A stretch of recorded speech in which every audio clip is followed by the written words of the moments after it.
What is up, guys? It's your boy GRC. My lights are adjusted to the nighttime because I was doing my streaming at night yesterday. So sorry if it's a little bright. We have Jack in the building. Jack Levin. I don't know if I said his name wrong, but he has been all over the place. Talking. Here at Crypto in the Morning, we like to get a lot of our information from some of the guys that have been in the ecosystem for a lot longer. I don't like getting my information to people that have been in crypto for 2 years. Not very smart. Not very smart. It's just like, here's an interesting comparison.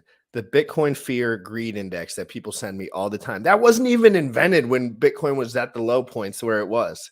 So why would I even look at that as a gauge it's just, you have to look at people that have seen this through. And it's not just about crypto. It's about other industries. It's all the same shit. People build, people learn, people lie, people make money. And you can just, at people that have more experience working through a lot of this stuff, I love to have them on the show because I don't want to get wrecked for the rest of my life.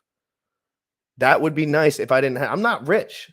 This isn't I got comfortable livings, of course, but I am 28 years old. I don't have a family. I got a lot of shit to do. I want to learn this crypto thing so I can deal with all that. All right. But anyway, guys, I'm super excited to ask a lot of questions today with Sam. Talk about the Twitter spaces that we streamed live here. Absolutely blew up. We were just chilling. We streamed the Twitter spaces. It kind of blew up. Jack was in there being the only reasonable guy in the room per usual. Saying, oh, you should take profits. But at the same time, he gets to speculative and, bringing it all the way around where other people are like, NFTs are for idiots.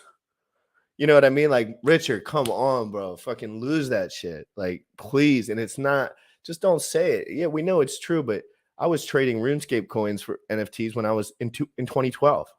So it's the same shit. This stuff's been happening. The only thing Richard always says is that this has been happening for a while. Anyway, I'm talking too much, guys. I'm getting a little excited. I always do this when I get a new guest on because I like to ask questions. We're going to go 1 minute and 9 seconds. Intro song, guys. Be back. You already know what time it is. Crypto in the morning. Crypto in the morning. Crypto in the morning. Waiting on phone. Crypto in the morning. Crypto in the morning. Ready to take notes. Crypto in the morning. Crypto in the morning. Crypto in the morning. Waiting on phone. Crypto in the morning. Crypto in the morning. Ready to take notes. Smoking a blunt on my way to the gym. 11 a.m. and I'm already tuned in. Got me some hacks and I'm making a stay. Got me some heads on, I'm making it rain. Pay me some maxi and that's just in case. Jim ready sent me to show you the way. D5 Pro. Crypto in the morning. Crypto in the morning. Crypto in the morning. Waiting on phone. Crypto in the morning. Crypto in the morning. Ready to take notes. Crypto in the morning. Crypto in the morning. Crypto in the morning. Waiting on phone. Crypto in the morning. Crypto in the morning. Ready to take notes.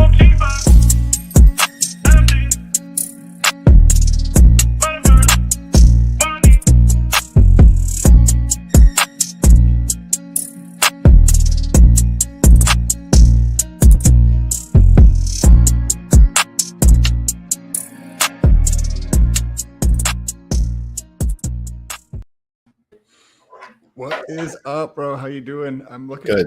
looking forward to the show with Jack today. I heard about him the first time the other day, and that in that Twitter space, and it was interesting because there was a lot of people who were there's a lot of smart, intelligent people in there, and Jack stood out. I like learning from other people who have different perspectives than me and just different points of view, who see things completely differently just because of the way that they have been on the journey of life, right? Well, it's that a lot of that. people have been through a nice individual journey, but some people lose the ability to tell things in an unbiased way, right? They lose the ability to have a perspective on their life, which gives them the ability to actually present the amazing things they've gone through, right?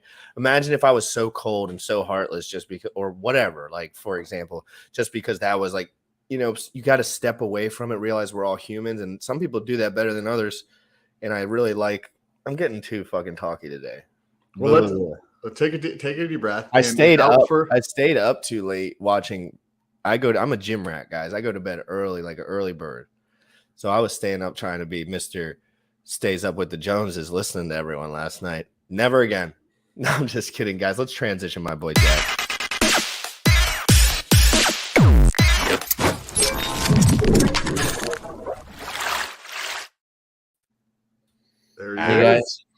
morning. How are you? Morning, I'm good. You guys have like the best intro. Thanks. Yes. Yeah, I it's like appreciate super, that, Jack. super That's really creative. nice. I like it. I like it. It has this like the coolness vibe to it, and with interesting charts floating. Pretty nice. I like it. We have somebody in the background, Bullish, who is very helpful with that because it's not something that We're just weightlifters, sir. We're just weightlifters. we enjoy the gym, but he's very helpful. But producer Bullish in the background, absolute shouts out to him. He is amazing. Helps us every day. Thank you for taking the time to come on. I would love to hear your story, like, and just your perspective on crypto, or like, what was your story? I know you and your Twitter profile. As far as I know, you weren't from around as a youngster. You're from overseas, right? Yeah. So like you transitioned to overseas and then you became a part of Google. That's what a lot of people know you for. I think that's at least what it's kind of like your little stick on Twitter, at least. Like people see you and the Google thing is a good. So how did you get from being a part, not speaking English? I only know that because you told me that yesterday. I mean, you were speaking on that on your interview. You did not speak English. You came over here, and at 23 years old, you end up working for Google and getting all involved and pulling the wires and everything. What does that look like? Can you bring us back a little bit? Sure. So I came when I was 15. So my parents kind of like they put me on the suitcase and rolled me into the airport and said, "Hey, we're going to America." I'm like, that's great. New experiences, new people, should be fun. So, and I did try to learn English like way before, like, I would say from 12 to 15. But then when I came to the States, I'm like, okay, my English is not the English that people understand. We moved to. That's hard. I want to know emotion. We get a little emotional. I had kind of a feathered past in my youth, so like we get into the emotions of that. What did that feel like as somebody that was? I mean, maybe it wasn't a big deal to you. Maybe that was just how stuff was. But you were getting into a whole. You had no friends, I assume. You had no peoples that you knew when you moved. So, and you can't communicate with anybody because you speak a different language. Emotionally, was that distressful, or is that something you just realized you had to work through slowly? So the good news is that I lived. We got like into an apartment complex, and we paid, I think, $200 a month, if I remember. It had no air conditioning, and we're in the state of Missouri, St. Louis. It was very hot. Yeah, it was very hot, and that was the first shocker, right? But the good thing is that apparently that apartment complex had like a bunch of Russians living there. So they all knew each other, and we had like this really little community going where people could like help each other out. So that was a good on-ramp to move to the States. And within literally 2 weeks, they just put me in school. And I was so surprised by American education system. The first thing that was like really incredible is how nice people were. Just very, very nice, nice kids, and the teachers were totally understanding. They put me in an English class, right? And they were doing their English things, and they gave me like a little booklet for retards, I think, which Hey, I was in the same. Hey, I was from the States, and I was in that same class. So yeah. I was actually born in Maryland, went to school in Maryland, and was in the classes with the kids that couldn't function properly. So my first class is that they're like all discussing literature and all kinds of like things that I have no idea what they're talking about. But what I have is fill in the blank, where the blank is I am, and you need to put am after I, right? Or I was. And so just like all the verbs and all the tenses.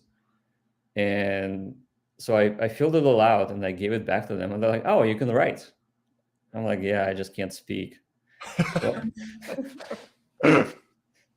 Real quick shout out to the chat. Thank you so much for everyone being here. I'm not on super show host mode today because I do really want to listen. And again, I did stay up really late last night. And for anyone who watches this show, they know I don't do that. So I just woke up late. That was the only difference.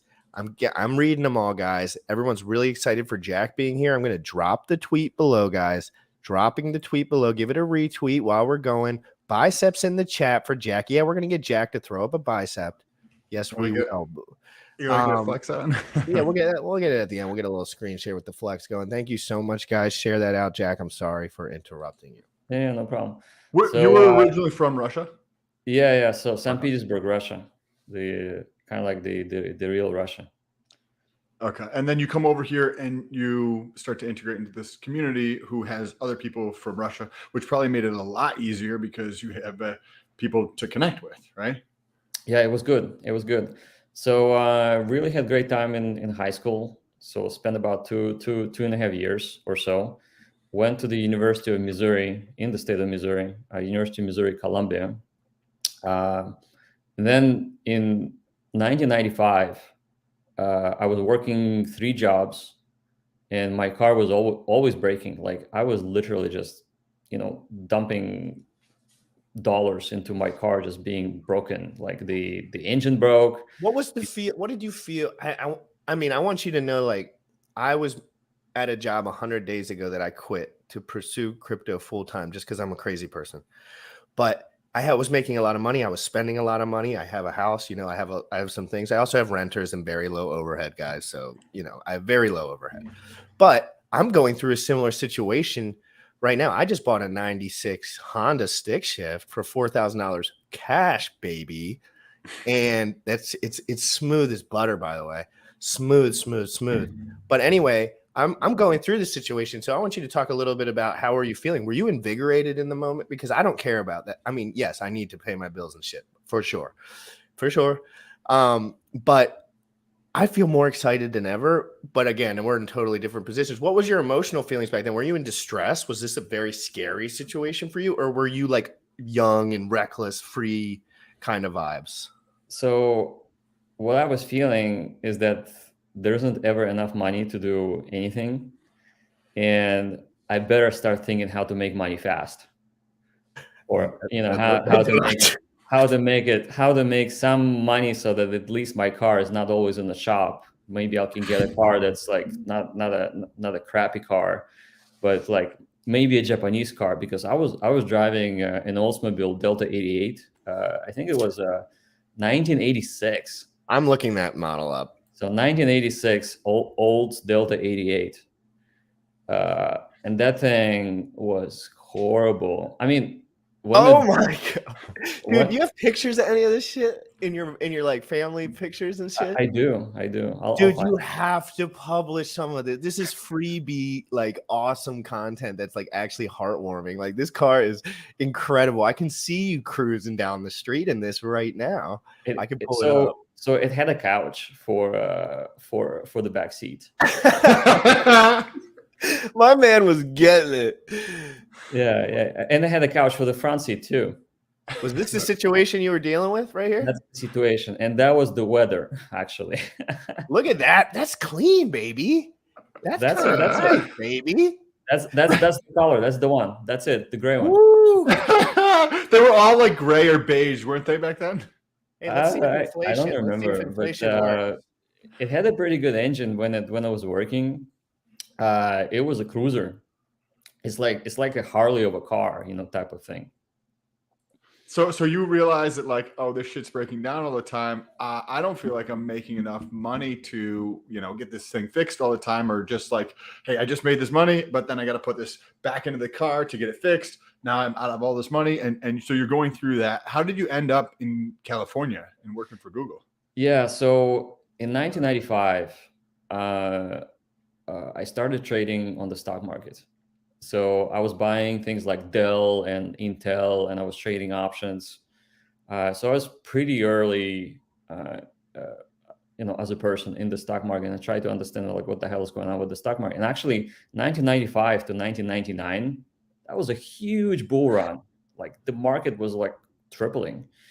So I was learning more about it, and I started talking to people about trading in the stock market and everything.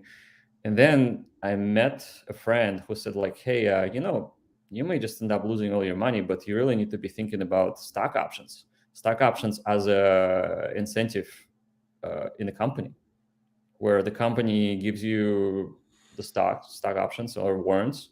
And then when the company goes public, you actually will make it big. with the company, and that should be the way to think about it. And I didn't know that was a thing. Like, I heard it on the radio. That was like before internet, so people were talking about stock options, and like Monsanto was a big company, like big biotech in Missouri, so they were talking about like stock option plans, and I had no idea what they were talking about.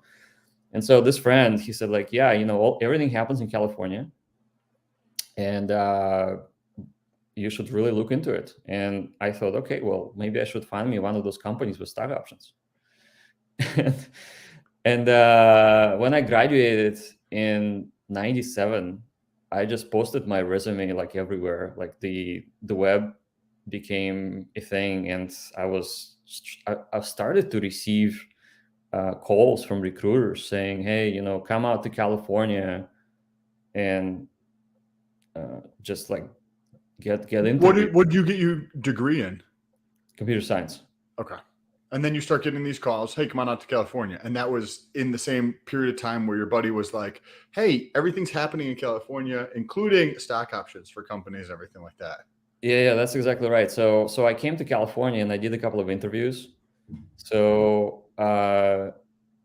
and I got started in one of the startups that didn't make it after a year. So I was working in this company, and when I first came to California, I was driving on Middlefield Road. I'm like, wow, Netscape, wow, Intel, they're across from each other. Wow, Microsoft, and this and that. So I figured, I guess everybody's like really in Mountain View, in Sunnyvale. That's the place to be. Real quick, Jay-Z hexing, Hexicans, we're witnessing viral history in the making. These are incredible times, and we are so blessed to be within the Richard Hart ecosystem. I'll see you in Vegas. Hey, I'll be in Vegas too at the golf tournament, guys. Maybe we can get Jack, you golf? I can swing. I don't know if it's going to go in the right direction, though. Well, I'm the camera guy, so I don't. But anyway, thank you so much for the $55 super chat, Jay-Z. We are all excited for the Vegas golf tournament, crypto Pulse Chain sponsored golf tournament. Yeah. Sorry, go ahead. So when my company didn't make it, the guys at the company, they said, hey, this is actually a good thing, because the quicker they fail, the better you can move on, in life into a new thing. And by then, I actually thought that I missed the whole internet thing. So it was 1997, and I'm like, okay, it's too late. The market's all-time high. I'm not gonna make any money. It's just too late. And I figured I don't want to work for any companies anymore, because they can fail at any time. I'm just going to become a consultant.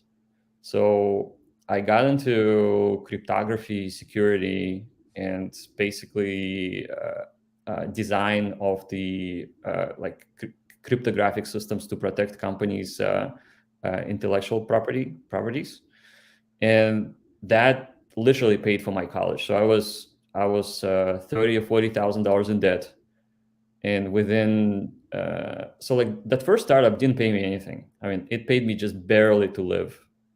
And I figured, okay, it's a startup. That's it is what it is. But when I became a consultant, I started to make up to $200 an hour, and I worked 8 to 10 hour days every day, even weekends. Because and this was also back when the dollar was way more valuable than it is today. That sounds like roughly like a $200,000 gig nowadays, like that, or like maybe $100,000, $150,000 gig nowadays. Because I know most of my friends are making $86,000 to $100,000 a year, and they're all going under, like right now. Yeah, so back then the homes in California were worth like $300,000. Oh my god! Which you couldn't. You can't even buy a plank of wood down there for $300,000 now. Or even nothing. Can't even buy a dumpster. No, seriously. Because there's space in that dumpster, and it costs more than $300,000 underneath of it. Yeah, so all of a sudden I was making all that money, and the cash was coming in. I'm like, okay, I'm doing something right. This is the way. This is the way. Absolutely, is the way. I paid off my college within 3 months. I paid off my credit card debt. I probably felt amazing. It was incredible, and then so I did that for, I would say, about a year, and within that year, between 1998 and 99, I just continued to hang out with people and getting together with other interesting technologists, and so my wife and I, we were in a rollerblading club in Stanford, and every Wednesday we would put our rollerblades and we would go rollerblading. And That's and awesome, we by also the way. really liked Stanford Bookstore because it had the books that would not necessarily be sold like on the street. They had the alpha back then. That was where the alpha. Exactly. So there was like the professors that studied or worked in Stanford actually were the authors of those books. So it was very interesting to be there. And one day I'm rollerblading and I see there's a job fair happening. And Sergey Brin from Google is advertising or presenting google.com. And so I rollerblade in and I see that this guy is Russian. So I tried to talk Russian to him, and he barely speaks Russian at the time because he came to the country when he was like 3 years old. And so as I talked to him, he's like, yeah, we have 7 people at the company and we're hiring, we're from Stanford and we're building this thing out. We're going to be the best search engine on the planet. And I'm like, best search engine. There's like eight others out there. Oh my god! And was this when Yahoo was far bigger than Google? Oh yeah. And Ask Jeeves and all that.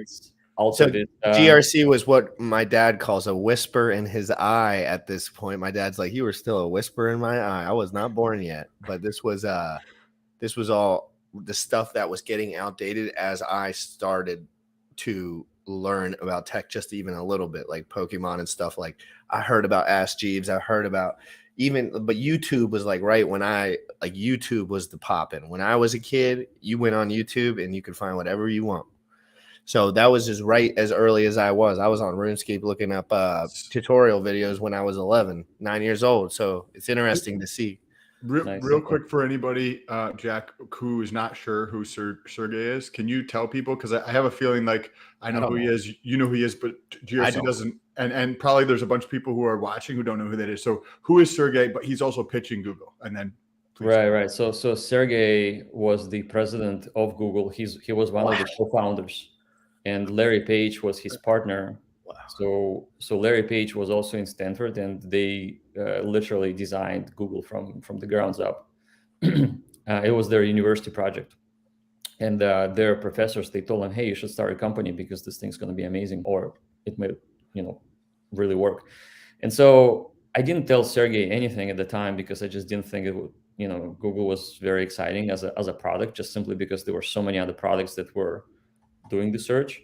But I went home and I checked it out, and I was so impressed by the quality and the speed of the search engine, how it didn't have any ads, and the ads were like coming out from everywhere back then. You couldn't even, the pop-ups. It's just like crypto. It's just like crypto projects now. There's a new crypto project every day. Exactly, right. So you could think of clicking, and before you could even think or open your computer, would be full of ads. And Google was like the one thing that was precise, on point, like a search scalpel. You could just find anything.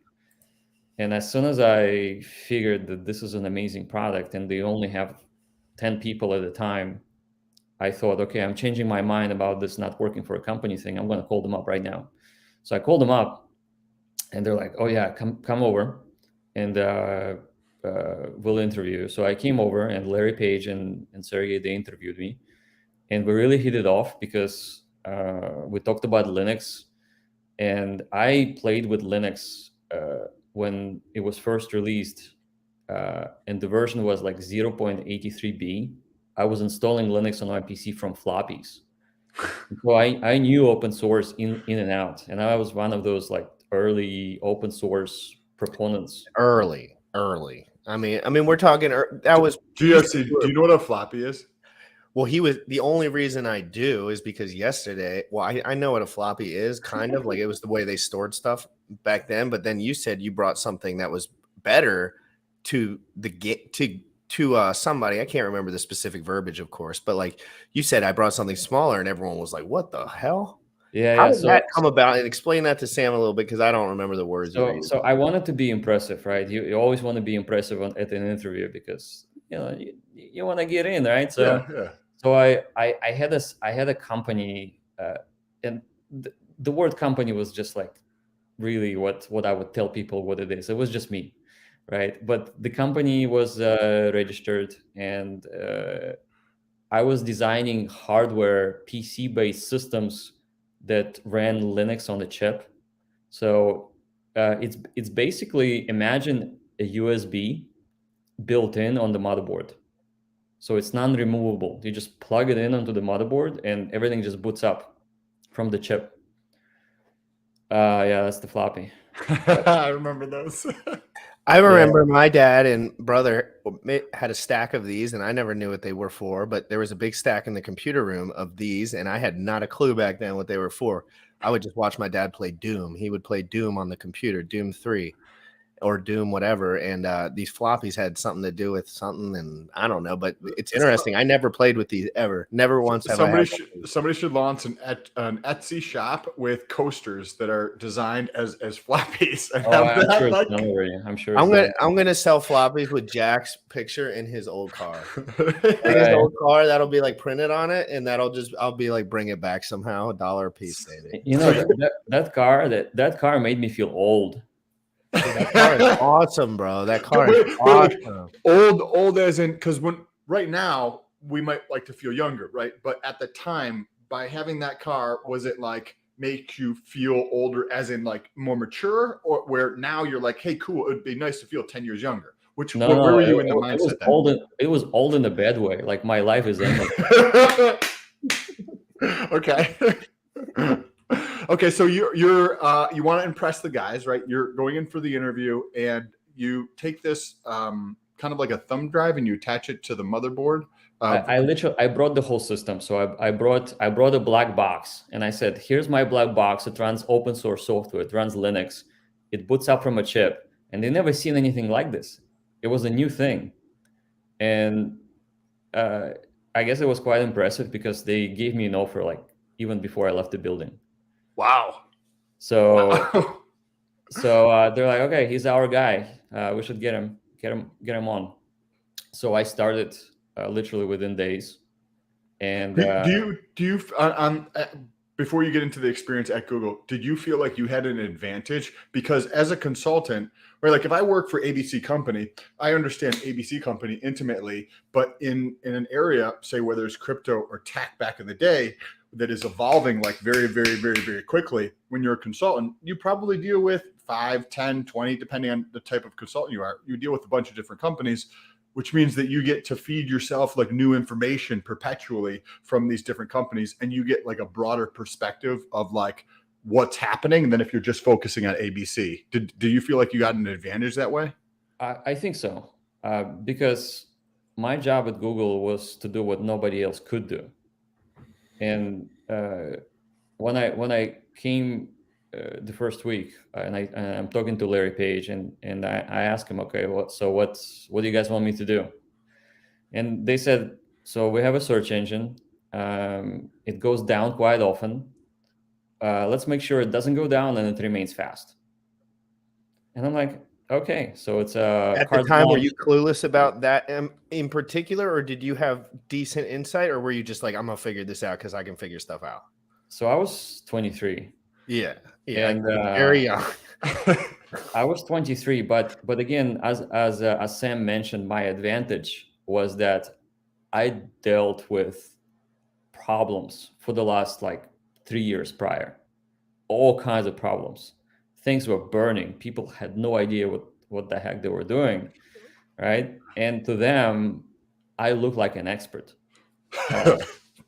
Well, is it fair to say that you were actually like sometimes when people move up in those companies, they become less involved and they miss the nuance. Like there's a lot of nuance there, and they were like, this kid's young, he needs money, probably, right? Like he wants to have a career, and he's figuring stuff out on the feet. So they were like hedging on you a little bit to like keep going. Well, my presentation is that I am just very outgoing, a little bit crazy, and I like playing with new things and think outside the box. But I think the biggest thing was like Linux. So they didn't have anybody who really understood how Linux worked and how to make it better in their environment. And by the way, running Linux, which is open source operating system for the internet today, but back then no one been doing it, right? It had a lot of bugs and a lot of problems, and Google was gambling on running an open source operating system that they wouldn't pay for, and they were betting their whole company on it, right? Where everybody else, they were buying Sun Microsystems, and investors would actually would want people to spend money on equipment so that they have full support.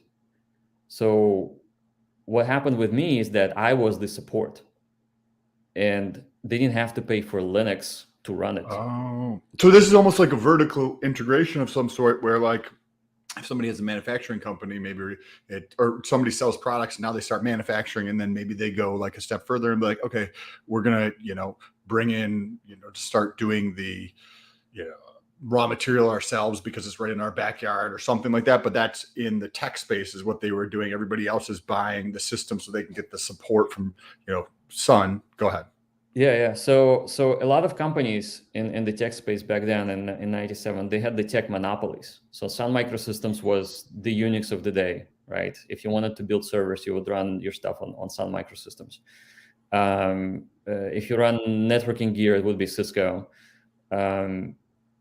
this and that, right? So Google was very different, and that was very attractive to me, where they thought that they could swing it by not paying anything to anybody. And they would take that risk and build a company on an open source operating system.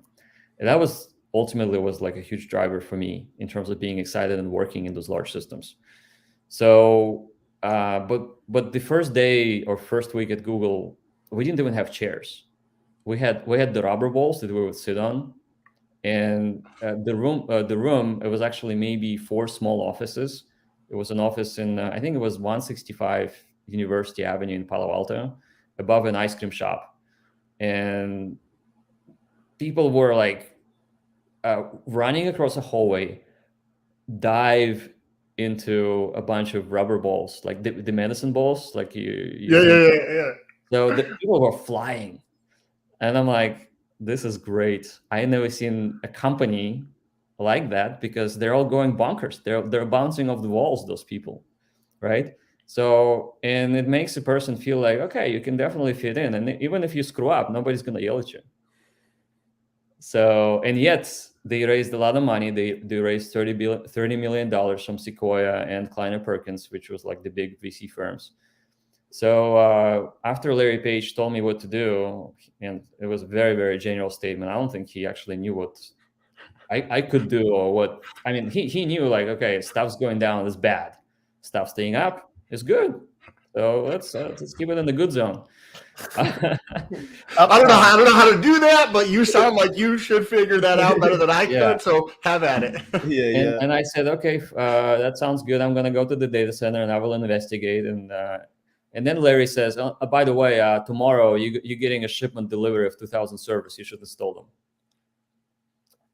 And I'm like, okay, 2,000 servers. Let's see what happens. So I go next day to the data center. A huge truck pulls to the back of the data center, unloads the racks on wheels, and they roll them into a cage, into a data center cage. And now I need to figure out what to do with them. And Larry then says, and by the way, we really should step on it, because in 3 days we have Netscape.com connecting to our search engine. We're going to quadruple our traffic. If we don't bring them online now, we're not going to make it. And I thought, all right, time to get inventive. So I installed a system that auto installs all the servers. So when you turn them on, they just install from a single server and boot themselves up and install Linux. And the first problem I ran into, there were so many of them, I had to have like 5 of those installer servers, because I was running out of network bandwidth to do that. But within a day, I spent like 18 hours in the data center, and I was like wearing earplugs, and it was tough. but I got them all installed and I gave them to the engineering team, and they started to use them and they brought them up online. And 3 days later, we had a Netscape party. So Netscape went online. We started getting search from their portal. And that was like the big win. So, and I guess they thought, okay, this guy is a keeper because he took the 2,000 servers, plugged them in, installed them, and everything seems to be working. So that was the first achievement in summer of 1999. Was the metric that you guys used to gauge kind of growth, searches per day, per hour type of thing? And was that metric just like every couple hours increasing, or was it like yesterday we had 700,000 searches, today we have 800,000, tomorrow, you know what I mean? How quickly was that metric growing? It was growing pretty quick. I mean, when Netscape came online, everything just like quadrupled or something like that. But we were looking at metrics like how quick the searches are, because they needed to remain under half a second, as well as how many QPS or queries per second we're actually getting. So that was super, super exciting. And I felt very accomplished that, I've done that. I have installed the first like mega delivery of servers. And by the way, those servers, they didn't look like servers at all. If you look at my tweet, where I show the server rack that's now in the Computer History Museum, that's the rack I installed. I can find that one. It's a JJ rack, right? And the JJ rack, I ran out of alphabet letters, so I had to double the letters. So it was A, B, C, D, all the way to Z. Then I'm like, okay, time to double AA, BB, CC. That was JJ1, and now it's in the Computer History Museum, which is pretty awesome. So all of the spaghetti cables that you see on that server, that's all my doing. Okay, so this is fascinating. I appreciate you sharing and giving all this context for people like us, and probably most of the people who are watching who have no idea about the context of like what was taking place back in those days. Because I was barely using the internet back then, or had no idea how to use it. But I used Yahoo, and then I switched to Google at some point. But what you had mentioned briefly several moments ago, that you were into cryptography and that kind of thing. How can you kind of transition us how you went from being at Google to getting into crypto, and what that was like, or what was happening along that journey? So that was a decade later.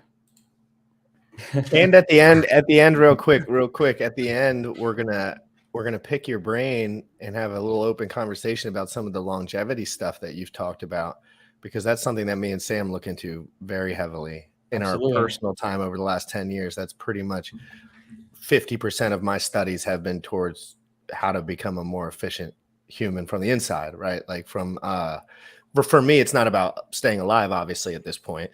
Long term, it's just about being effective every single day, because I came from a state where I was not effective any days. So so I've been learning and about nutrition, obviously, staying lean, like you talked about autophagy, or however you say that word. A lot of the fasting stuff, that's been huge for me. I don't eat until roughly 5 p.m., 4 p.m. every single day. And that's just the way that I like to do it. But we can talk about that more at the end. Obviously, I want to talk about like when you saw Bitcoin coming up. Oh, my God, this is incredible. Right, so you can find it on my Twitter stream. How do you switch this to his? Yeah, so it's on my Twitter stream. I think Richard actually replied to it. I can do it. Oh, Yeah, That's cool. yeah. So we should talk about autophagy. Autophagy is awesome. But anyhow, so crypto transition. So I left Google in 2005 because it became too big, and I wanted to, have. What did that, just real quick, highlight that? Like when you left, were you in a very happy place? Were you in a place where you're like had no more creative juices and you wanted more, or because you probably had more money at this point, so you were more focused on maybe some other kind of focus? So the money didn't really wasn't the deciding factor. because the IPO happened in 04, and I stayed in the company until 05 just because I liked it. But what I discovered is that the intensity of work from 99 to like 03 or 04 was very motivating, and I felt like I'm making an impact. And as we scaled the people and the systems, it just became obvious that this, I felt like I was in retirement even while I was at work. So, and I thought that's really not great for the mindset to feel like you're in retirement. Exactly, the mindset. Because you weren't doing important, challenging, impactful things. It sounds like it became more centralized and you had no more impact. Like it became too big, it became too centralized, and then your role within the company, it was probably organically just occurred, right? Like there was younger guys doing other stuff and you slowly were in a different role, and then you slowly realized that your creative juices would not be accelerated at this rate. Well, I would say the intensity of work wasn't there. Things were not breaking as much. So you want intensity. You Yeah, want absolutely. intensity. I wanted things to. That's different from most people. You gotta remember, like that. I like that too, but like that's a good way to think. Like I want more intensity in my work too, but I think a lot of people hide from that as well. I wanted to be challenged, and I didn't feel like I was challenged. Yes. So in 05, I just made the decision to leave the company and to do something else with my life. And I started imagehack.com with my brother at the time.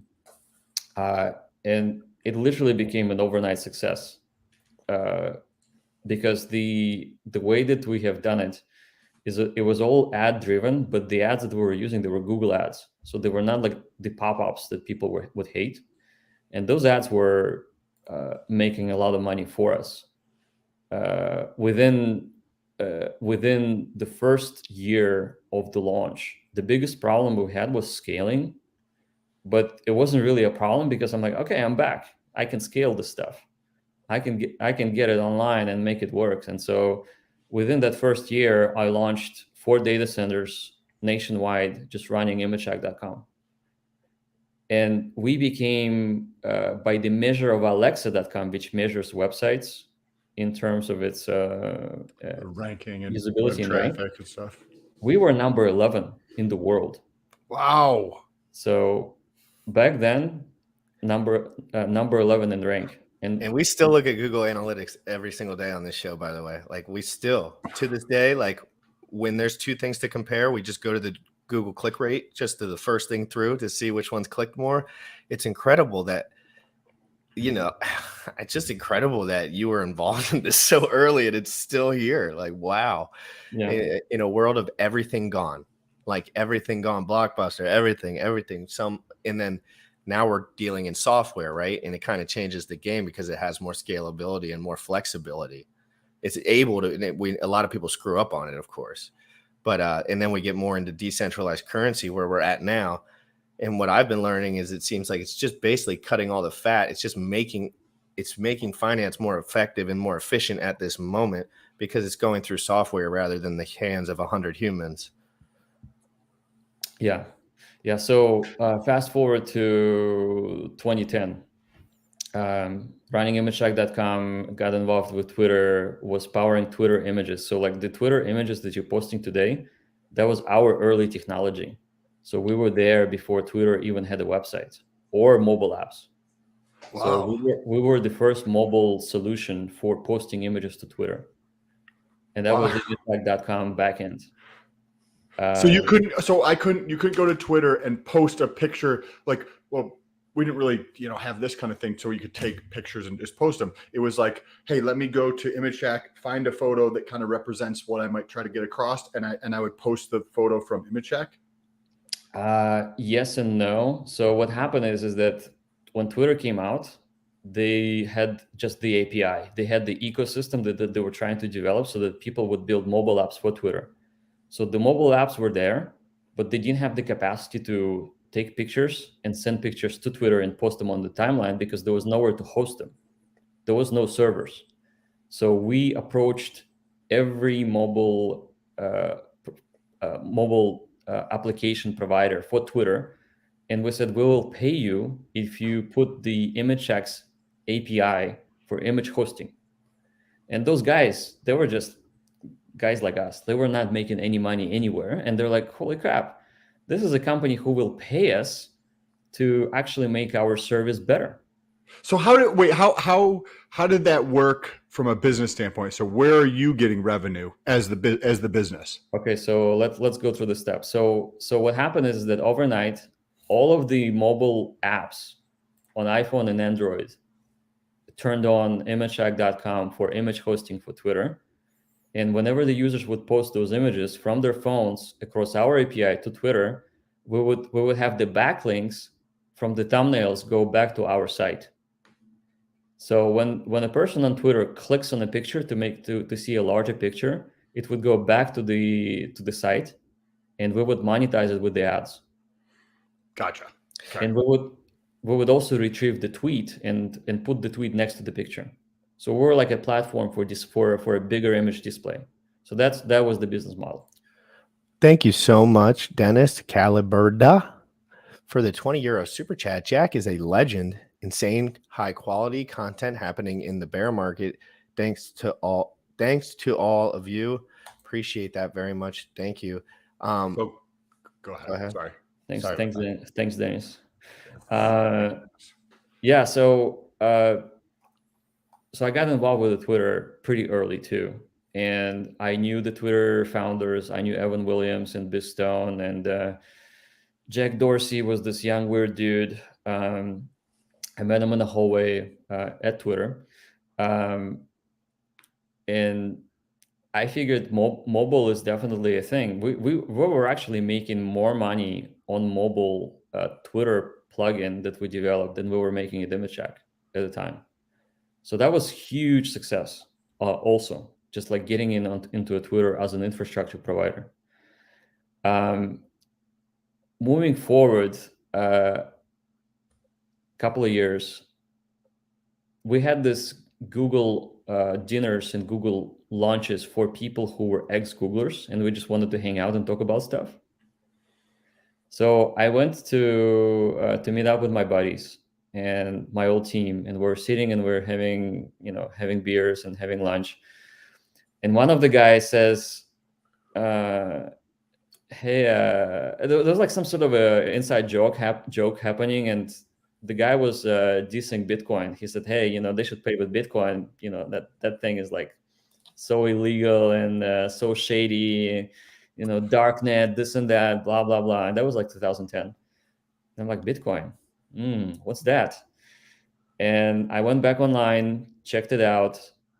And because I ran a number of data centers, I would always overbuy my power. So the power to power my servers, I had plenty of that. And it was just sitting there being wasted because you would pay for it in advance, but you wouldn't use it because you just don't know how many servers you would need. But you need to buy them ahead of time because power is the commodity that's somewhat scarce, right? And within the 3 months after I learned about Bitcoin, I turned on about 120 servers with 3 NVIDIA cards in each. And I started mining Bitcoin. Oh my goodness. And I figured this is going to pay as an arbitrage for my data center bills for the power that I'm not using. I'm just going to use it and I will convert it to Bitcoin. And then lower your power cost. Yeah. And so at the time, Bitcoin was trading between $1 and $3. And I started learning more about it, and I understood how ingenious and world-altering the technology could be. How did you find that out? Like, how did you cut through the noise and realize like what was actually going on? Did you just look at it specifically in detailed way and see that this was a ledger that could be used for other things, or were you like Bitcoin is the shit? Did you think the technology was cool, or did you think like this Bitcoin in particular is really cool? Or were you just kind of trying to keep up with? He's probably just trying to save money because he's like, fuck, I have this business and I have to pay X for my electricity. I always forget. If I can drop this shit down by 20%, 30%, 40%, I'm going to fucking do that shit. I don't know where you were at, but that's how I would think about it. You're definitely right, Sam. It was a business decision first and foremost. But then as I learned more about it, I recognized how amazing the self-custody is. And I understood cryptography because I come from the cryptography world.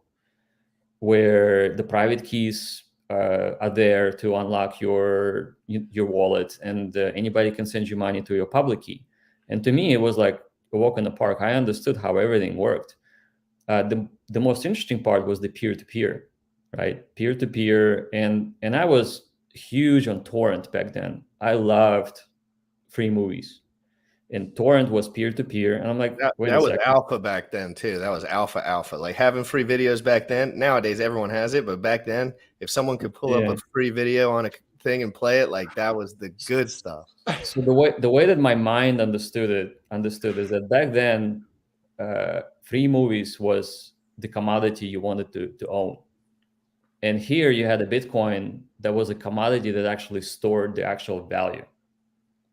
And it also peer-to-peer and trustless and has self-custody. So I thought it's just basically answering so many things that the world potentially would need. And so I really liked it, and I just continued to mine it for a couple of years.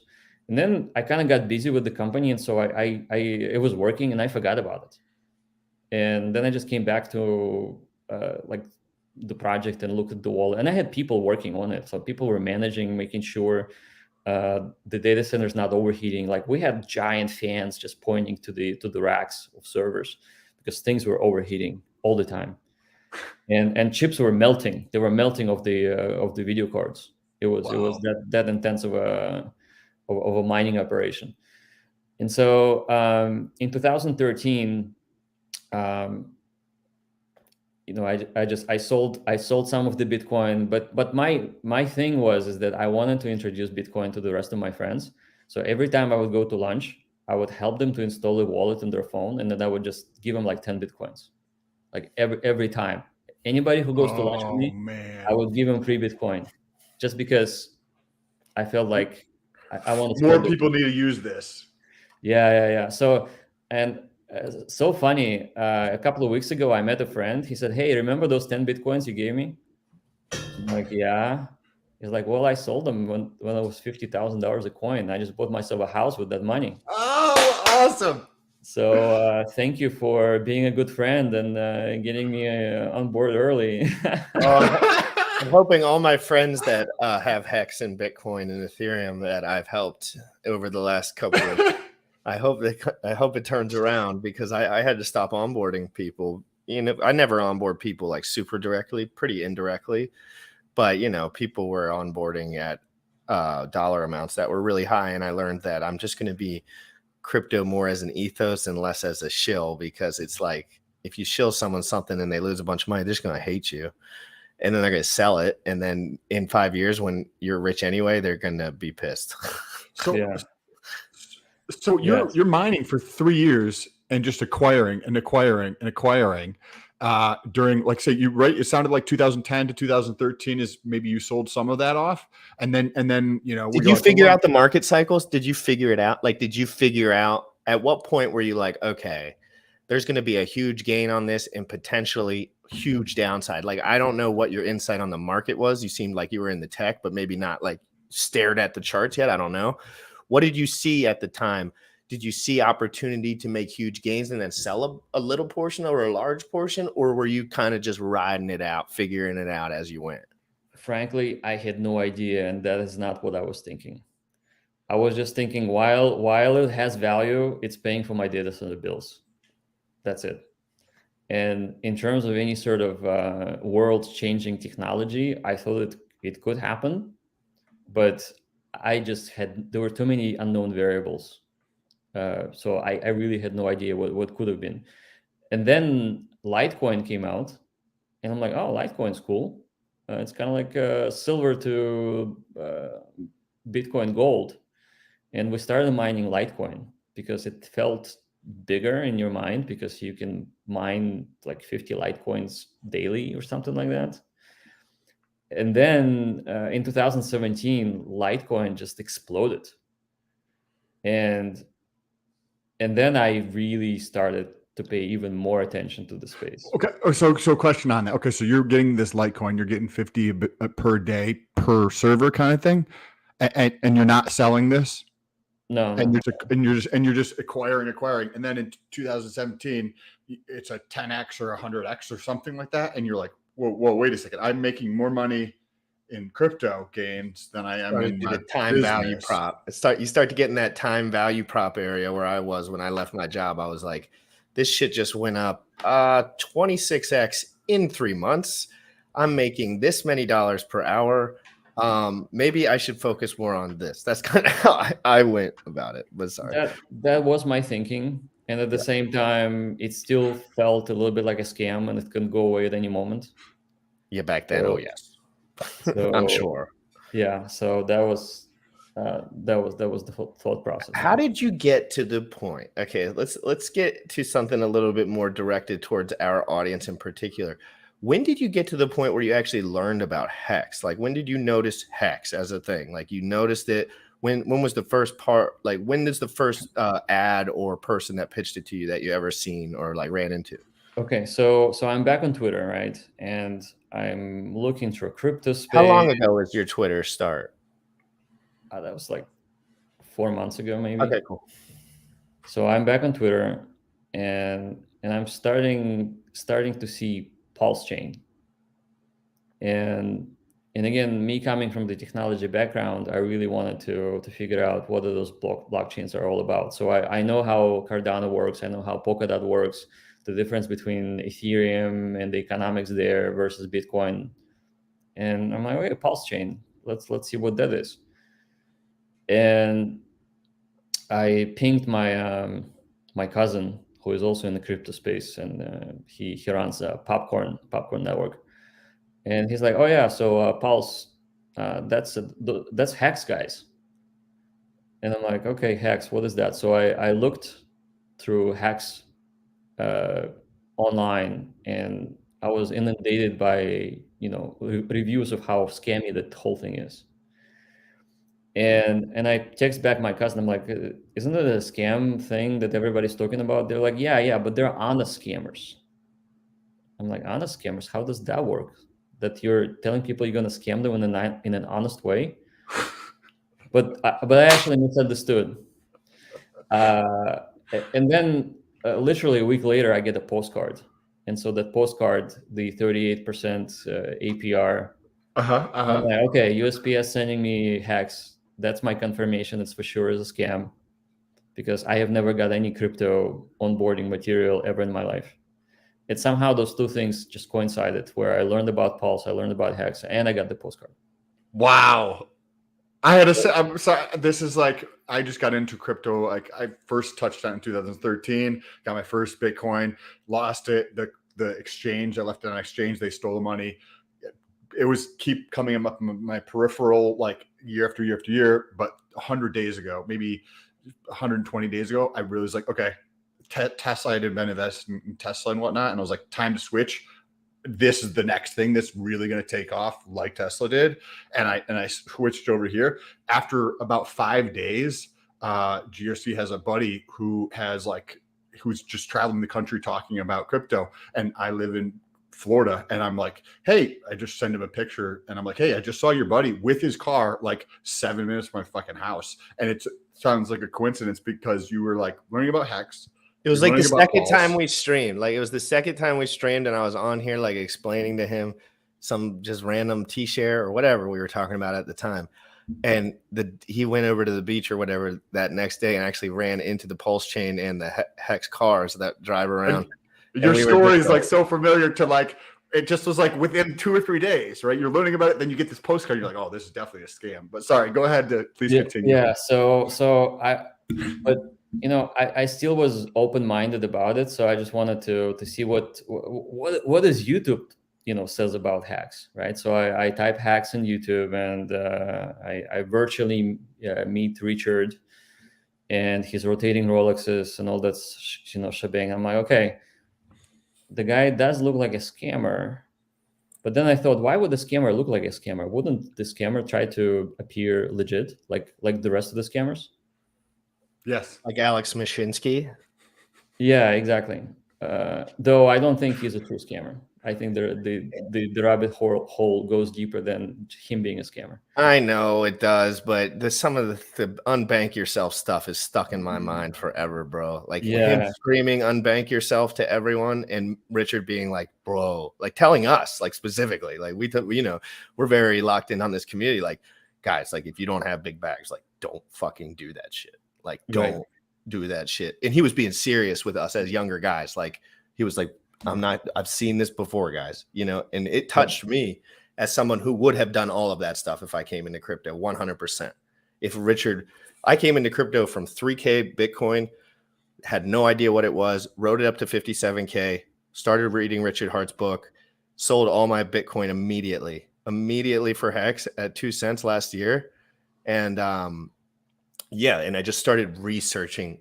Like I've been on a researching tear for like a year and a half straight. And in this day and age, that's all you really need to do is just research really hard and have an open mind. But I forgot what we were talking about. Sorry. Well, so you get this postcard. You're like, this is weird. You start looking into it on YouTube, and you like, he does look like a big scammer. That's kind of weird because if he is a scammer, why doesn't he fucking like try to act like a normal dude? And then that's where we left off. And please. And so I thought, okay, this is where the honesty comes, right? Being an honest scammer.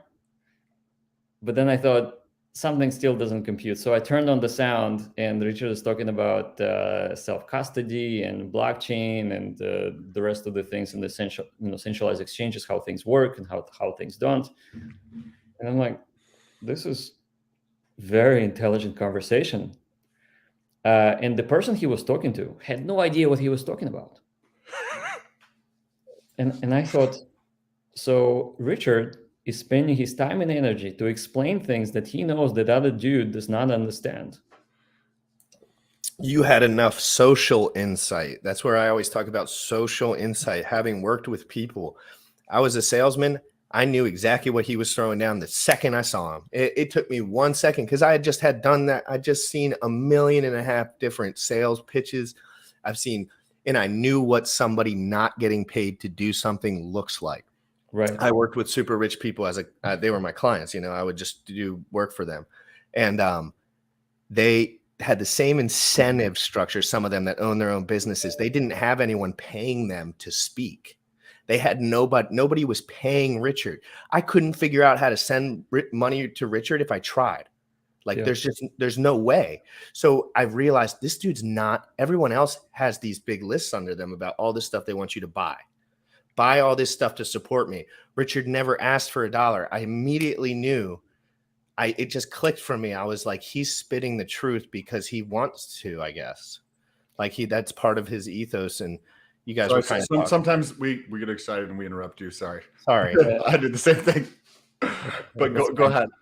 So that was the moment where I thought, okay, it's just a game he's playing to get people to hate on him so that he can destroy them.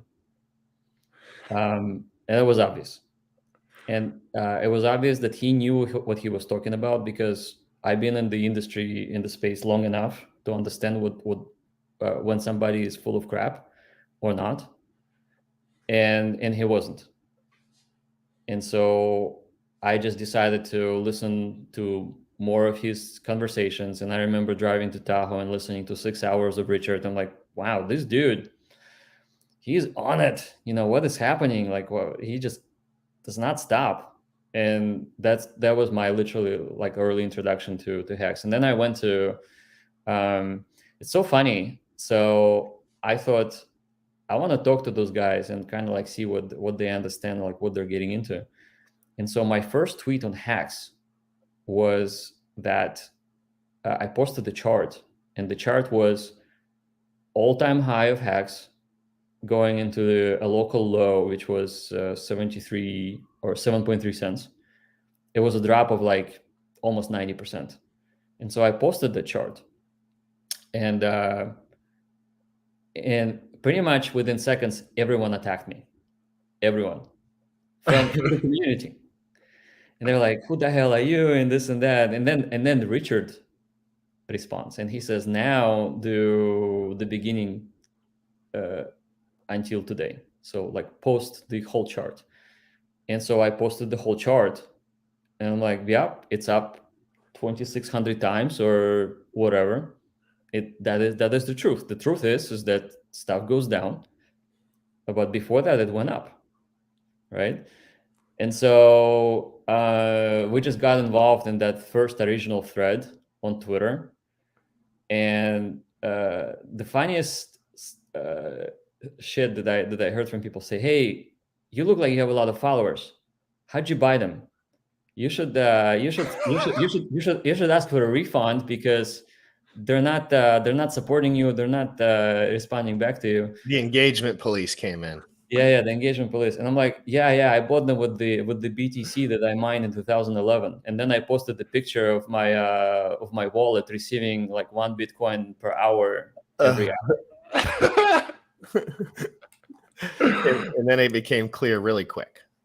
Yeah, so people couldn't figure out, do I like Hex? Do I hate it? You know, what is the deal? But then ultimately, I think so. Crypto Coffee got me on the stream the next day, and that's pinned in his Twitter, by the way, guys. If anyone wants to watch it, yeah, it's on top of my Twitter feed. And so that was the first live stream conversation with the community, or presenting to the community what I was thinking. When he asked you, what were you thinking? Like, did you think like I should go on this stream and learn, or were you thinking like I don't want to get in some social weird situation where everyone just flames me, or did you not care? I didn't care. Yeah. I didn't care about being flamed because I figured if Richard is actually the way I understood that he is, then there's not really nothing to worry about, because I will speak the truth the way I see the truth, and I don't have to pitch a product because I don't have one. And neither do I have to destroy the community or destroy Hex in any way, because I see what I see and I will just talk about it. And that was it. And so I think a lot of people responded positively to that sort of conversation. Yeah, you mean you had an open mind, basically, is what you're trying to say. And I mean, I'm making light of it, but a lot of people, you know, just in general, are insecure in, you know, their beliefs, and they're just not comfortable because they don't actually know what the fuck they're talking about. And then because they don't know what they're talking about, if somebody challenges on them, they take that as like a personal jab, and they feel that there's a need to lash out because they're insecure about their own beliefs because they don't know what the fuck they're talking about. And it happens on both sides. It happens on both sides. So it happens from the Hex and the Hex haters. Hexicans, if I made a project right now, it was the most inventive, beautiful piece of software that was ever created, I would have people at my door ready to knock that bitch down. And that's just the way, that's the closed-minded attitude that's a little weird for me still in crypto, because I don't have that attitude. I could give a fuck. I don't know any of these guys. They don't pay my bills. Like, what? You know what I mean? They don't pay any of my stuff. So I just wanted to think more critically, but yes. And whenever we have a second, there were 2 questions that were starred here that I wanted to ask you. This one from Jerry. If you were going to buy Hex right now, just theoretically, how would you actually do it, like route-wise? So the way that I would buy anything is that I would open a liquidity pool on Uniswap, and I would set the range to buy it in range. So whatever the range I like. So the range could be 1 cent to 5 cents, for example. And then Uniswap would be buying Hex for me within that range. So that's how I would buy it. Google range orders, guys, if you don't understand what Jack's talking about. Range orders, and I've even talked about it on my YouTube channel, made several videos about it. You can go check it out. But I want to talk about that tonight at 6 p.m. as well. Like I'm gonna do. I need to start getting away from Coinbase, so I'm going to show everyone how I evacuate from Coinbase, because I'm not using Coinbase anymore for a few different reasons. Just personally. So I was going to show people like the alternative ways to get involved in a non as centralized way. Jack, on that note, right? So that, like, if you're going to use Uniswap and you're going to do a range order to get into a position, what's kind of like the portal that you use, or you're at this point, you're like, I don't fucking do the portal anymore because I already have so much in crypto that I'm just kind of moving it around. What portal do you use kind of like to enter into crypto? Like Coinbase, KuCoin. There's one that I'm just learning about called Trust Token for a regular person. for fiat into crypto. We're Yeah. trying to figure out alternative ways, so we're asking basically everyone that comes on the show how they kind of operate. Okay, so the easiest way, and so there was always a risk, right? So the risk of the central control. So so Coinbase can technically shut off at any point, and you're gonna lose all your money. So that's the disclaimer. But Coinbase also happens to be one of the easiest ways to convert fiat to, like, for example, a stable coin. So what I would do, I would either connect my bank account to Coinbase, buy USDC or buy Ethereum, or I probably would not buy Bitcoin, and I would just move within seconds, I would move it off Coinbase. Now, alternatively, you can use Robinhood. So Robinhood just got their wallet on. So you can go to Robinhood, send your fiat there, buy Ethereum or buy Doge, and then have the wallet send it out to an address. Because I'm in the process of ramping up the crypto holdings, and the Coinbase. First of all, there's a fee, but then it's also they fucking hold my money. Even if even if you do $1,000 a day, they're still holding my money for. They a period make of you time. like incrementally like prove yourself to have more funds sent. Yeah. But Which also, is like, fucking annoying. they also wait for the bank to clear the funds. So even though you can trade, but you cannot send it out Yeah. because the bank may reject the transmission to Coinbase, and then they're going to be left without the money or crypto. Robinhood doesn't do that. They also do it. It's the same way. Is there a limit though? Like when I do $999 on Coinbase, it just lets me shoot it out as long as it's under the $1,000 mark. Once it's over the $1,000 mark, it just puts a hold on it. There are different limits for different people in terms of how long they've been on Coinbase. I probably just dox myself as broke. No, I'm just joking. My limit's $1,000. No, I don't generally put more than $1,000. You know, that's probably is a good thing. Yeah, it is. Yeah, because I would have bought all my hex at 26 cents otherwise. So, Jack, there's a very interesting thing that's been out for 4 years or so, or 5 years, that I'm just learning about, and I just set up an account. But it's like Coinbase, but you mint directly into your wallet. TUSD is trust token. So they set up a coin. So instead of wiring in money to Coinbase or transferring from your bank account in there, and then you have to wait several days for it to clear, and then you have to transfer it out, right? So you pay a fee to get it in, pay the fee to get it out, plus there's a holding period in the middle. With this, once you set up your account with them, you wire money in. As soon as you get wire money in and they clear it, instead of it sitting there and then you transferring out, it's automatically sent to an Ethereum address, and it's minted TUSD, which is like a top 10 stable coin, and it's fully backed, right? Because I just transferred in 10 grand. Now it's fully backed, and I can go the opposite direction to take money out. But it's super interesting, and I like to hear how other people do that. We have another question here from this person. If you want to read that, GRC. I can read it. Mr. Jack. Hi, Jack. Can you give your opinion on hex mathematics, like T-share price in hex versus the supply of the hex token? Thanks in advance, Jack. Mr. Mophilos.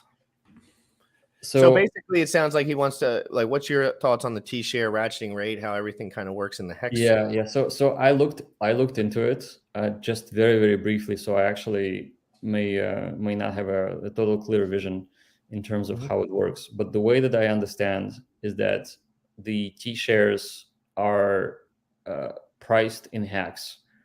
And when you stake on stake and you restake, let's say the next month, after unstaking after a month, the T-shares will actually be expressed in hex in a different way. So in other words, they're going to be more expensive. And the reason why they would be more expensive is because there's more users coming on board and staking. So it's pushing the T-share price in hex higher. Well, there's actually a calculation when it comes to the end stake. So when that T-share rate ratchets up, it's due to a calculation of the biggest. So if you restake you cannot get the same T-share rate that you had when you initially staked. So it will ratchet up automatically if someone big enough comes in and takes out a stake that would have the same amount or more excess hex to get the same T-share rate. It'll be under that.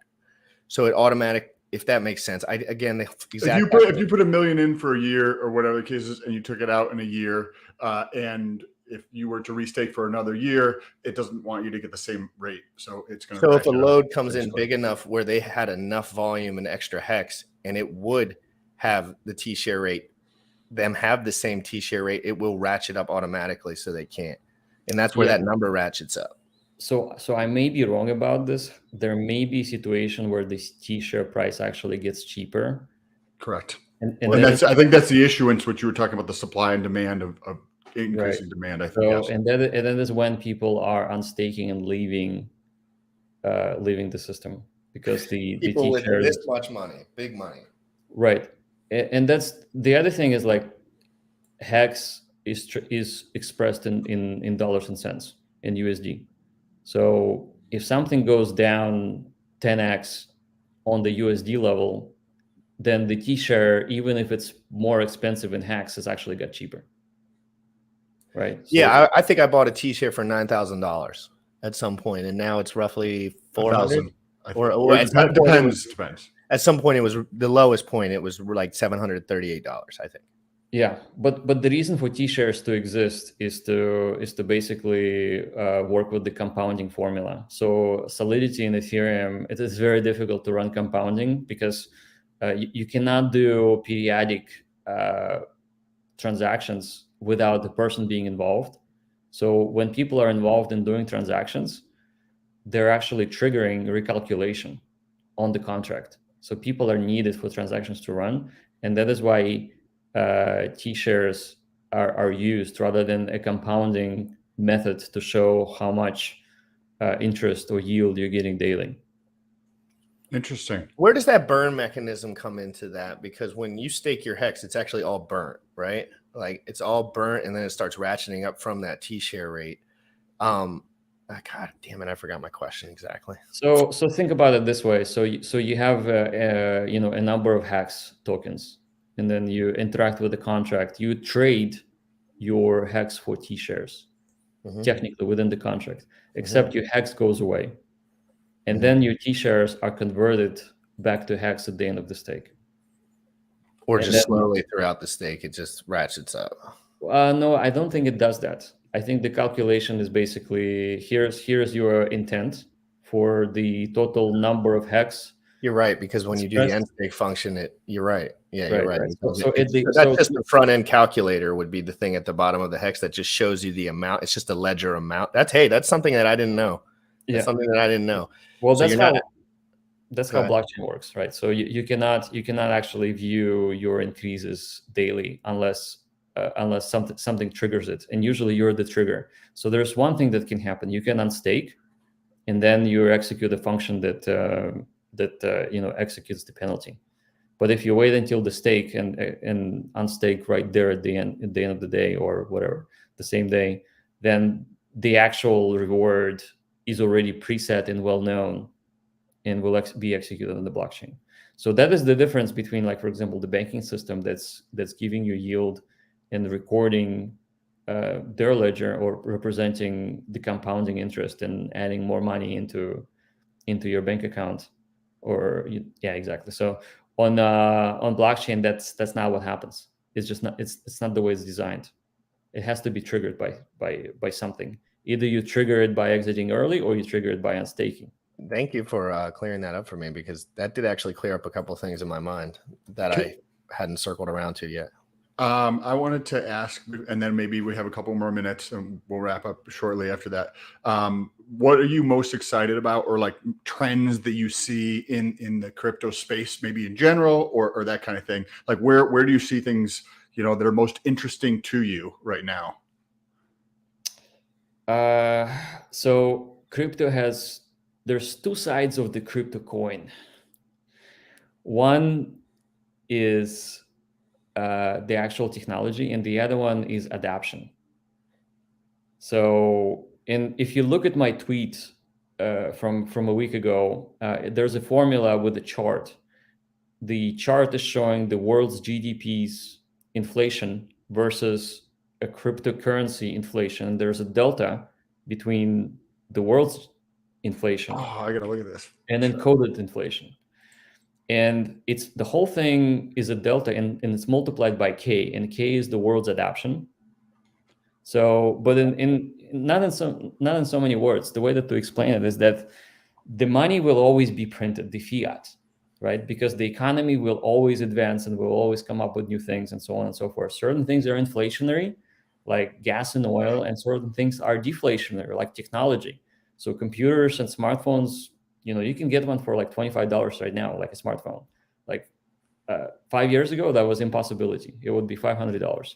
So technology is always deflationary because we're advancing the way that we use technology and the way it's produced.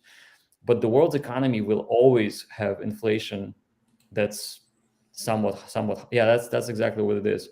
So the world inflation is the red line. It's an exponential curve because it compounds, right?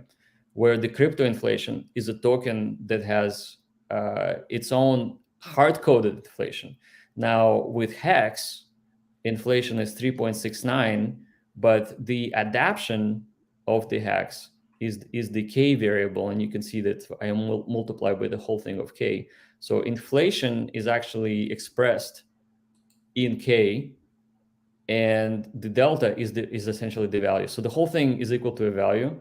So anything that has a chance to go up has to have those things available. Because if there's no people to buy or adapt crypto, then there's no value.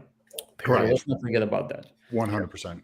And what's exciting to me is the world still at about 3.5, maybe 4% of adoption. We're so excited. So we actually don't know whether the BTC or Ethereum will be the winners of the day or whatnot. It may be something else entirely, right? But we do know that the more friction we're experiencing in the world today, where people are, first of all, it's like super hyped up parabola going up, and then people are making a ton of money, buying Lambos, buying homes, and then everybody gets wrecked, right? So those are very unpleasant things, but it brings the world to look at crypto and recognize it as a force, right? In both directions, going up and going down. Positive, negative, yep. Right. So that actually great for the space. I am super excited about this whole thing as programmable money. I think ultimately fiat will not be a thing that people will be using, because what fiat is that when you have $100 in your pocket, it's a social contract with your future self against the vendor.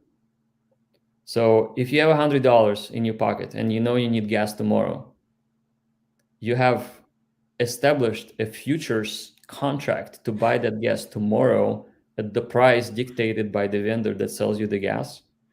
But until that happens, it's just a piece of paper. So if you that's such an interesting take, Jack. I love that. Please continue. I love it. So if you step back and you think about it in a meta kind of way, so metacognitively, I would say, nothing that you own is really truly have any value unless you express it as an action with your future self and future self of other people in society. So the way that I see crypto is that we're ramping up in the acceptance and ultimately conversion of the social contracts that we'll have in the world when it comes to value exchange for services. This is fascinating. Question on this. So, right, maybe 3-4% of global users on crypto or utilize crypto. And then a lot of those people are people who maybe hold it in Coinbase type of thing, right? Who just they're not like in it as far as you are, we are, that we're self-custody and everything like that. Now, when you look at technology, you've probably seen adoption curves, right? And they're always like an S, right? It starts out really, really slow, and right around the 3, 4, 5%, shit just goes bonkers, right? Yeah. So when I looked at the numbers and myself, and I'm like, okay, let me cut these down by 50%. And I see around 27, right? 2027. We're probably going to be around 50% of the world on crypto. Is that super ridiculous? Like, it seems like I took the rate and I cut it down to 50%. And then I'm like, wait, that means by 2027, we're going to be at 50% of the world.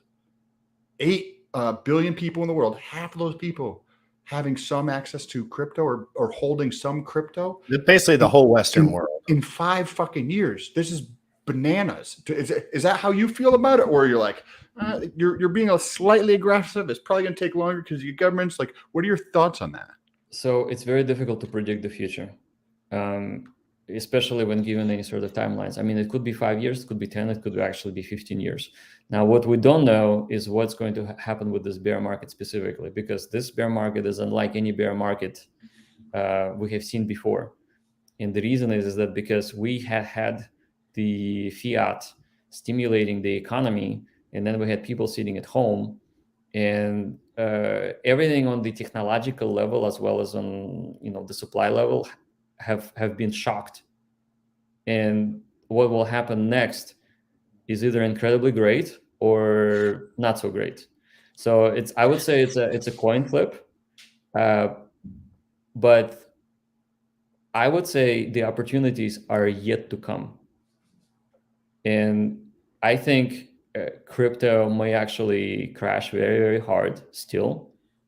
I'm just speculating again. I agree. And I think that would be the time to really, get in and use the opportunity to, to be invested. But at the same time, I feel like bear markets are best for building new things that are amazing for the world. And that's what I'm primarily excited about. I've been through, a number of cycles myself, so it's not as terribly exciting to make, billions of dollars to a person. I mean, obviously, money is important, right? But it's only important in as much of what you can do for the world. So, and that's why I like Richard so much. I mean, he spends his time and energy actually educating people out there on what blockchain really is and what it could mean, right?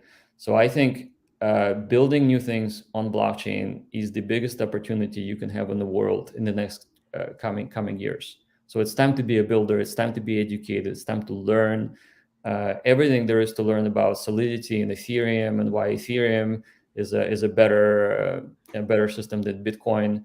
Understand what the scams are and what the scams are not. Just get it done. I mean, and we will be people who do that, they will advance themselves significantly, their life and their friends and their families. So that's what's like really super exciting to me. When we talk about Bitcoin, and I think you mentioned like you wouldn't be buying Bitcoin at this point if it were you, and you were probably you mentioned something along that line, you'd probably buy something else. What do you think about Bitcoin, the technology? Is it able to be built on in the future? I mean, I've heard all the specifics, right, about what can and cannot be done on Bitcoin, but a lot of it is just conjecture because people, Richard loves to bring it up, right? Richard loves bringing up Bitcoin's old tech, S-curve, blah, blah, blah, like all that stuff. But guys like me that are new, it can get a little dicey. What do you think about Bitcoin in particular as something that's scalability wise? Like not necessarily anything else other than the scalability wise, building on top of it, the future of the industry. So there are better technologies than Bitcoin. So Ethereum is a better technology, hands down. I mean, that is the truth. The biggest problem with Bitcoin, what I see today, is that the miners are incentivized to mine and dump Bitcoin. That is true as well. And that in itself is detrimental. And basically, we're incentivizing bad behavior. It's bad for the world to basically waste electricity and to send money to China to get better silicon to mine faster. But all it is just a speculative asset. It has really no world's application, like compared to Ethereum, for example. So in Ethereum, what's really ingenious about that system is that the Ethereum's inflation is mitigated by the number of apps that run, or dApps that run on Ethereum.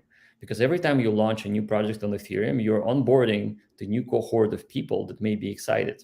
So even Hex, for example, when you interact with Hex that's built on Ethereum, you're paying gas for something. Portion of that gas is burned. So burning gas reduces Ethereum's inflation. That actually makes Ethereum more valuable. And moving forward, I think, and I have seen the number somewhere, the Ethereum's inflation with the proof of stake is going to drop to 0.22%. So Wow. 1/5%. On that, oh, sorry, go ahead. Finish your No, thought. go ahead. On the chart with the world inflation, fiat, and crypto, it's interesting because one's convex and the other one's concave, right? Like you have one that's going exponential, and the other one is Logarithmic. It's Yeah. logarithmic. What is it called? What is it, that curve where it tapers out? What, there's a specific name for that. Forget where it just gets. It's a log curve, logarithmic Yes. curve. And that's the inflation. I just thought that was interesting because those are going to get wider and wider. But That's exactly right. So, I mean, I would say, however, there's a big gotcha in the logarithmic chart. The better cryptocurrency would have variable inflation. And the reason why you needed to have a variable inflation is because you don't want your crypto to run up too much so that it can crash harder, because price instability is ultimately makes it uninvestable.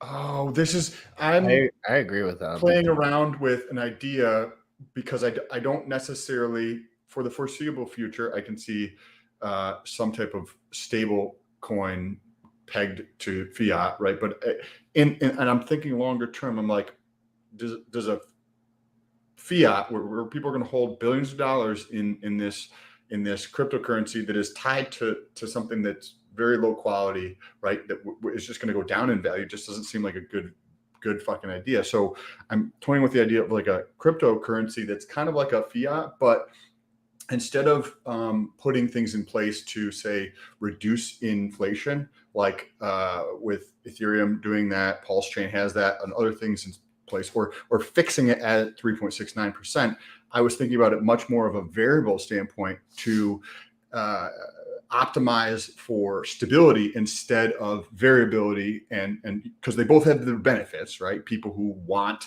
stablecoins hold stablecoins because of the lack of variability in price action, versus risk on assets people hold because they want the gains, they want the price gains in that thing. Right. So please, I'd love to hear your thoughts on this because I've been toying around this for a while now. So right now there's two worlds in crypto. There is the speculative world, and then there's the world that actually wants to keep the value stable.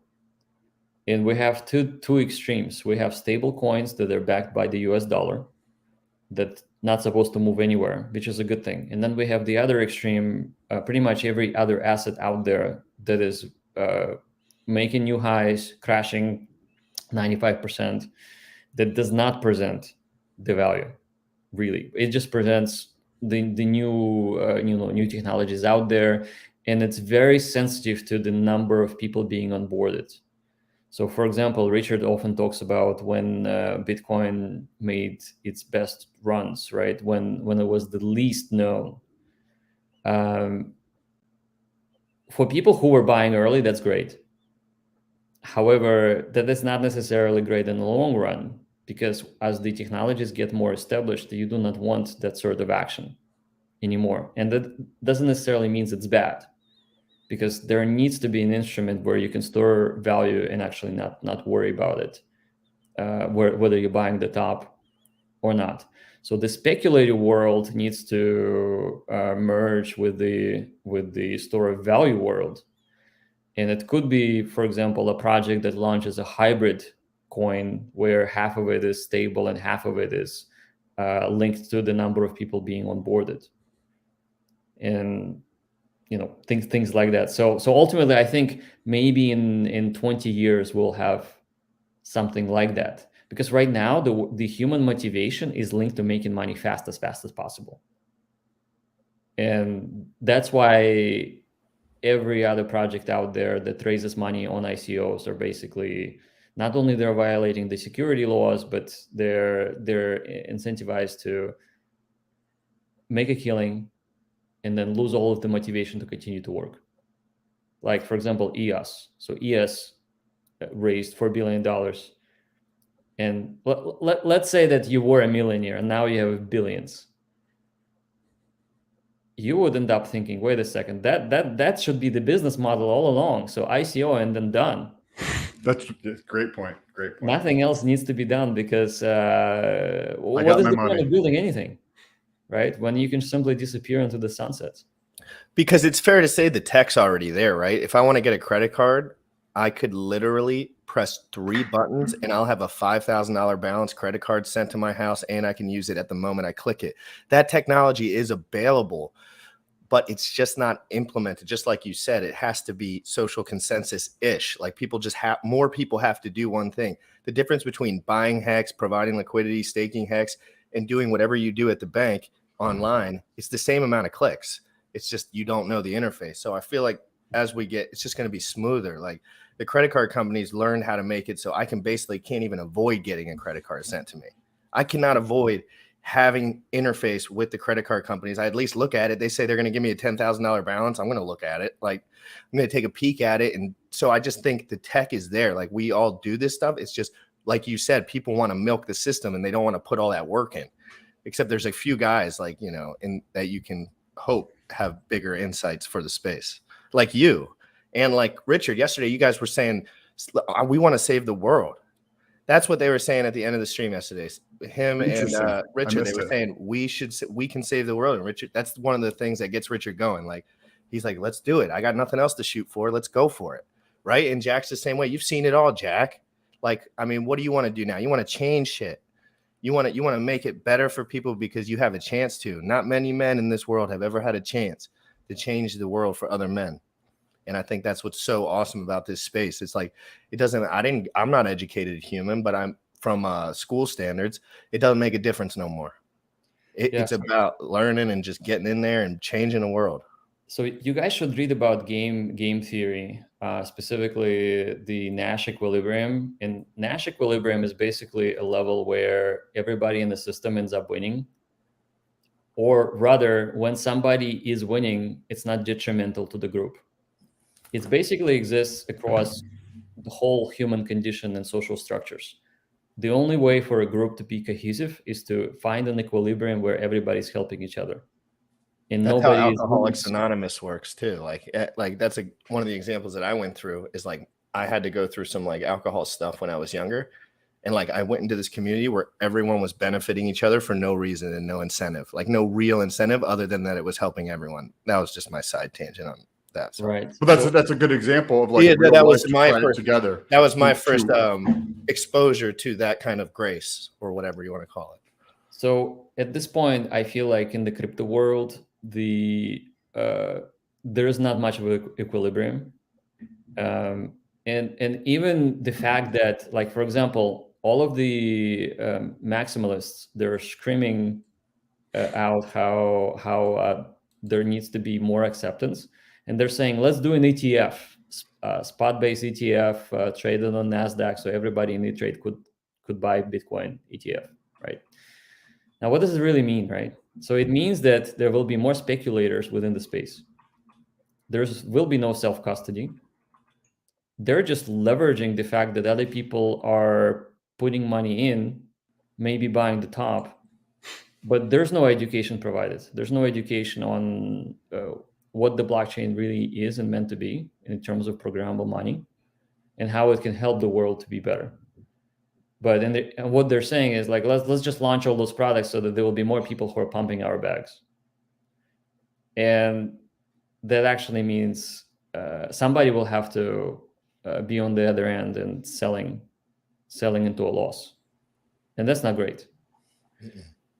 So that's my 2 cents. The way that I see things is that a lot of people are saying, hey, this is going to be awesome. But in reality, I don't think it will be.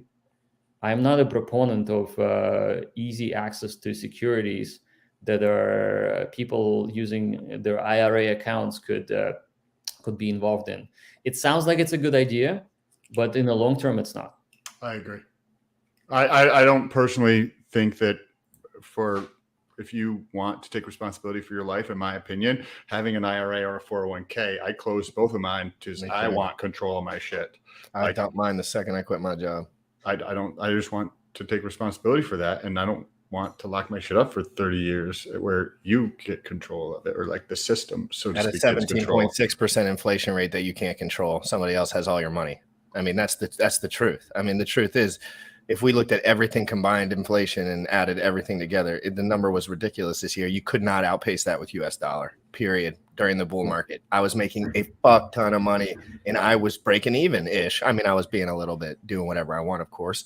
But this is going to be the time that we wrap up. We never go this long anymore. So this has been probably the best episode of the week for sure, dude. Watching you with Richard say you wanted to change the world is inspiring all of us. I also have similar aspirations to change the world. And I don't keep them to myself either. Like I don't. I tell everyone, and I tell everyone I want to punch as hard as I possibly can. I want to learn as much as I possibly can, and I want to be as open-minded as I possibly can along the way, because I see it just like you did. I can do this channel, benefit from it, and benefit the world of others without having those negative externalities in my life of like some dude telling me what to do, right? Like I don't like that shit.